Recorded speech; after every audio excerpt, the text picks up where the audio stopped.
नमस्कार। जैसा कि पिछली वीडियो में हमने चर्चा की थी कि पतंजलि योग सूत्र कैसे अपने जीवन के अंदर एक बहुत बड़ा परिवर्तन ला सकता है। सकारात्मक ऊर्जा, सकारात्मक सोच से हमें भर सकता है, चेतना हमारे अंदर जागृत कर सकता है। और जब चेतना जागृत होती है, विवेक जागृत होता है, तो फिर वो डायरेक्ट आपकी आत्मा की आवाज़ होती है और जीवन के हर स्टेप पर हमारे वो काम आती है।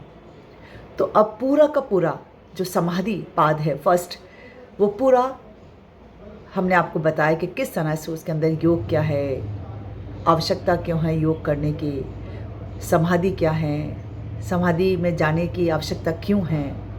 तो ये सारा का सारा जो बताया गया है जो ये सारा का सारा हमें बताया गया है, वो सब कुछ इसीलिए कि किस तरह से हमारे माइंड के जो बहुत सारे चित्त के जो मॉडिफिकेशंस है उसको हम कम कर पाएँ और सबसे पहले अपनी मेंटल हेल्थ पे काम करें। मन स्थिति अच्छी होगी तो परिस्थिति अपने आप अच्छी हो जाएगी। इस बात को हम समझें। दूसरा चैप्टर आता है साधन पाद। अब ऐसे कौन कौन से साधन हम अपनाएं कि उस चीज़ को हम अचीव कर पाएँ, हमारी मन स्थिति पर हमारा कंट्रोल हो पाए, मन पर हमारा कंट्रोल हो पाए, तो इंद्रियों पर स्वयं ही कंट्रोल हो जाएगा। मन ही है जो हमें इधर उधर बाहरी दुनिया के अंदर फंसाए रखता है। तो मन को कंट्रोल करने के कौन कौन से साधन हैं, वो सब के सब साधन आपको साधन पाद के अंदर बताए गए हैं। तो सबसे पहले उन्होंने बताया है क्रिया योग के बारे में। अब ये क्रिया योग क्या है?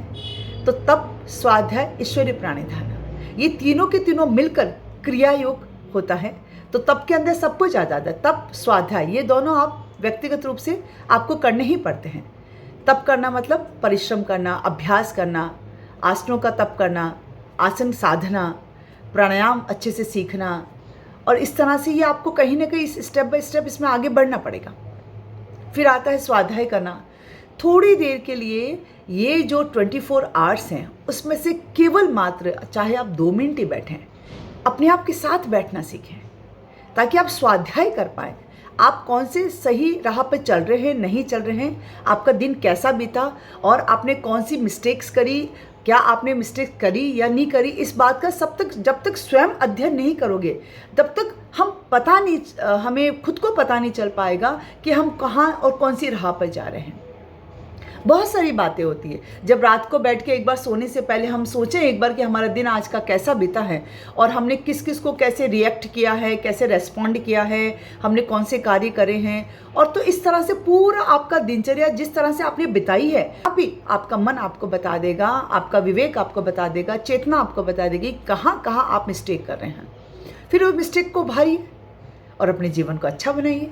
यहाँ से तप, जैसे तप है तो तप का मतलब है कि जैसे सोने को तपा तपा के अग्नि के माध्यम से उसमें निखार लाया जाता है, तो वैसे ही तप के माध्यम से, अच्छी प्रैक्टिस के माध्यम से, अभ्यास के माध्यम से अपने आप को तपाकर अपनी अशुद्धियों का हम नष्ट करके एक नया निखार अपने स्वयं के अंदर लाएं। फिजिकल लेवल पे, मेंटल लेवल पे, इमोशनल लेवल पे एक नया चेतना हमारे अंदर जागृत हो। तो हमें तपना तो पड़ेगा। हम चाहें कि बैठे बैठे सब कुछ हो जाएगा तो ये संभव नहीं है और ना ही हम संभव कर पाएंगे, क्योंकि हमें क्रिया कर्म तो करने ही पड़ेंगे, एक्शन तो करना ही पड़ेगा।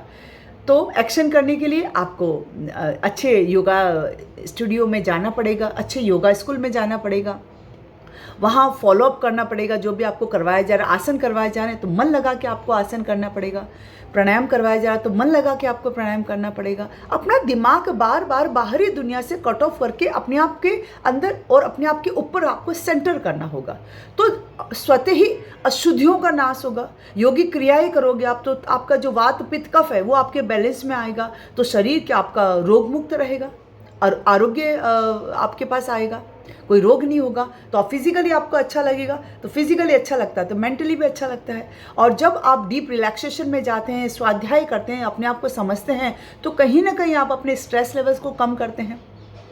तो ध्यान के माध्यम से, डीप रिलैक्सेशन के माध्यम से, प्राणायाम के माध्यम से अपने आप को आप क्या करते हैं, आपके पैरासिम्पैथेटिक नर्वस सिस्टम को आप स्टिमुलेट करते हैं, तो दिमाग आपका शांत होता है। दिमाग जैसे ही शांत होगा तो सब कुछ आपके सामने एकदम पता चल जाएगा आपको, और सही डिसीजन आप लाइफ के अंदर ले पाएंगे। तो ये ज़रूरी है तप करना, और उसके बाद में स्वाध्याय करना, स्वयं का अध्ययन करना, स्वयं के साथ आउट ऑफ 24 आवर्स में से 1 घंटा पर्टिकुलरली प्योरली स्वयं के साथ में बिताना, अच्छी प्रैक्टिस करना अपने फिजिकल लेवल पे अपने आप को स्ट्रांग बनाने के लिए, अच्छी स्टेबिलिटी, दृढ़ता आपके अंदर आनी चाहिए, आपके अंदर अच्छी फ्लेक्सिबिलिटी आपकी होनी चाहिए, स्ट्रेंथ आपकी अच्छी होनी चाहिए, इम्यूनिटी आपका बूस्टअप अच्छा होना चाहिए, प्रतिरोधात्मक ऊर्जा आपके अंदर अच्छी होनी चाहिए। तो ये बैठे बैठे नहीं होगा, हमें करना पड़ेगा, हमें उतरना पड़ेगा मैट के ऊपर। तो ये आपका तप हो गया।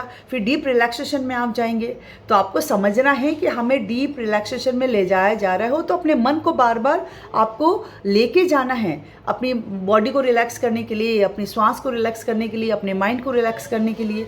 तो धीरे धीरे इसका इफेक्ट जो है आपकी पर्सनैलिटी पे आने लगेगा और स्वतः ही आपकी मनस्थिति चेंज हो जाएगी, आपको अच्छा लगेगा। तो सुबह सुबह जिस तरह से हम मोबाइल की बैटरी चार्ज करना नहीं भूलते, वैसे अपने आप को चार्ज करना भी नहीं भूलें। तो ये होता है आपका तप करना। और उसके बाद में स्वाध्याय की तरफ स्वतः ही आप आगे बढ़ते, एक अवेयरनेस आपके अंदर डेवलप हो जाती है जब आप प्रैक्टिस करते हैं। यम नियम अपने आप ही आपके पास आ जाते हैं, क्या खाना है, क्या नहीं खाना है, कैसी दिनचर्या होनी चाहिए, क्या सोच विचार रखने हैं। ऐसा तो नहीं छोटी छोटी बातों में बिना मतलब हम उलझे जा रहे हैं जो कोई वैल्यू नहीं रखती हैं। 1-2 घंटे तक हमने सोचा किसी बात पर और फिर सोचा कि 2 घंटे तक हमने क्या किया, तो हमें लगेगा हमने टाइम वेस्ट किया। तो हमारा ओवर रिएक्ट कर देना, कहीं ना कहीं ओवर इमोशनल हो जाना, तो वो थोड़ा सा अपने आप में मनस्थिति पे अपनी कंट्रोल आ जाएगा। तो वो ज़रूरी है।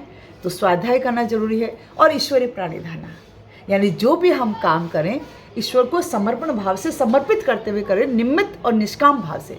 फिर वो भगवत गीता वाला यहाँ पे आ जाएगा कि निमित्त और निष्काम भाव से आप कर्म करते चले जाएं, कर्म करते चले जाएं।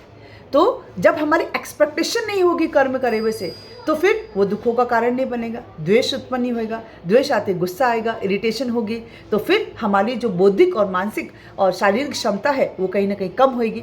तो हमें ये अवेयरनेस, एक चेतना जागृत करनी है योग के माध्यम से, पतंजलि योग सूत्र के माध्यम से। ये क्या रहे हैं, ये कैसा मैसेज दे रहे हैं कि जीवन को कैसे हल्का किया जा सकता है। जीवन इतना भारी नहीं है, परिस्थितियाँ इतनी भारी नहीं है, आपकी मनस्थिति को हम भारी करके बैठे हैं। तो मन को किस तरह से कंट्रोल करें, और मन को ही कंट्रोल करना पड़ेगा। योगस्य चित्तवृत्ति निरोध।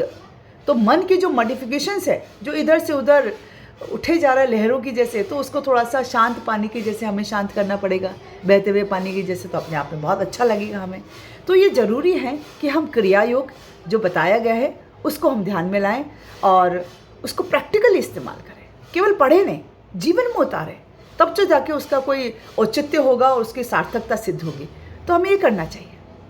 अब ये बताया गया है कि जो आप क्रिया योग करोगे, तप, स्वाध्याय, ईश्वरीय प्राणिधान, तो भाई ये करने से आपके अंदर क्या डेवलपमेंट होगा। तो आपके जो क्लेश हैं वो क्लेश आपके तनु हो जाएंगे।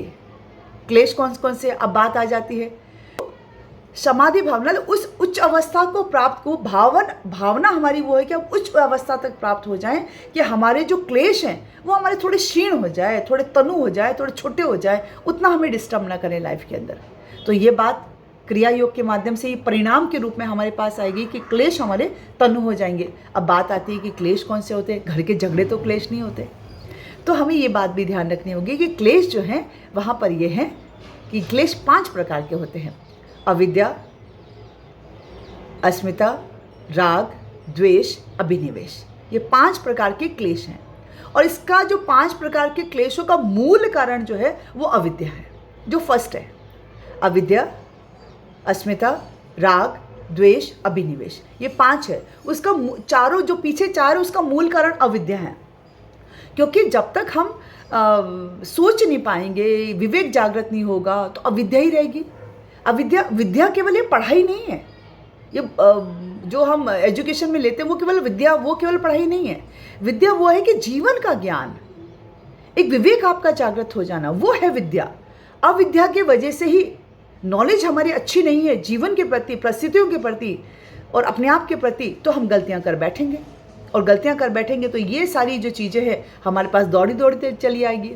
अस्मिता, राग, द्वेष, अभिनिवेश, तो ये सारे क्लेश हमारे जीवन को पूरा नष्ट करके रख देंगे, हमें जीने नहीं देंगे, अंदर ही अंदर स्लो पॉइजन के रूप में हमें खाते चले जाएंगे। तो हमें काम करना है, इन सबको तनु करने के लिए क्रिया योग अपनाना है, तप करना है, योग कक्षाओं में जाना है, अच्छे से योगासन करने हैं, डीप रिलैक्सेशन करना है, प्राणायाम करना है, ध्यान करना है। उसके बाद में स्वयं का बैठ के 24 आवर्स में से स्वाध्याय करना है और निमित्त भाव से ईश्वर को ध्यान में रखते हुए हर एक कर्म करते जाना है, ताकि हम हल्के रहे कि हमने नहीं करवाया, ईश्वर ये काम करवा रहा है हमारे हाथों से, तो हमारी एक्सपेक्टेशंस कम हो जाएगी। तो ये बात हमें अपनानी है और जीवन को सरल बनाना है। आगे आने वाले हम बताएंगे वीडियोस में कि अविद्या क्या है। एक छोटा सा जैसे दे दें हम आपको, तो नित्य को अनित्य समझ लेना और जो अनित्य है उसको नित्य समझ लेना। जैसे हम हमेशा रहने वाले हैं, नहीं है रहने वाले, हमें पता है जीवन क्षणभंगुर है, नश्वर है। ओके, तो वो कौन है जो हमेशा रहता है?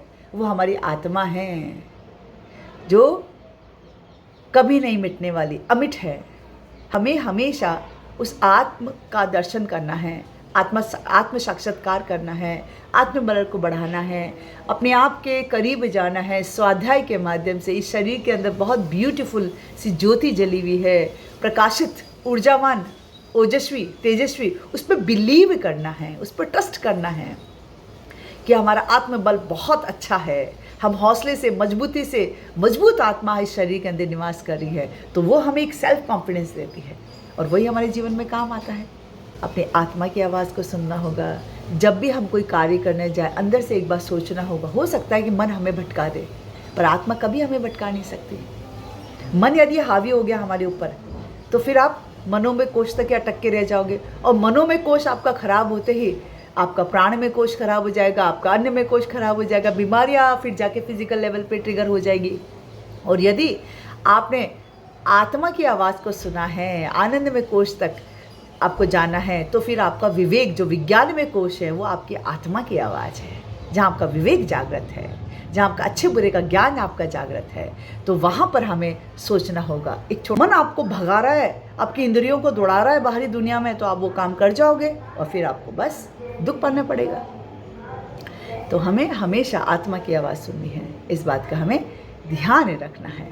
तो आज के लिए इतना ही, फिर कल मिलते हैं कि और साधन पाद के अंदर महर्षि पतंजलि जी ने योग सूत्रों के माध्यम से हमें क्या जीवन की सीख दी है और हमें सीख कर किस तरह से आगे बढ़ना है, जीवन को सुधारना है, अपनी लाइफस्टाइल को सुधारना है, अपनी थॉट प्रोसेस को सुधारना है, अपने इमोशंस को सुधारना है, अपने एक्शंस को सुधारना है, अपने रिएक्शन को सुधारना है। तो सुधारना तो पड़ेगा।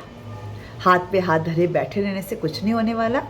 आजकल जो ज़माना आ रहा है वो पूरा आ चुका है। छोटे छोटे बच्चे एंग्जाइटी, डिप्रेशन इनसे भरे हुए हैं। अनसर्टेनिटी, लाइफ के अंदर क्या करना है कुछ पता नहीं है, क्योंकि बहे जा रहे हैं, भागे जा रहे हैं।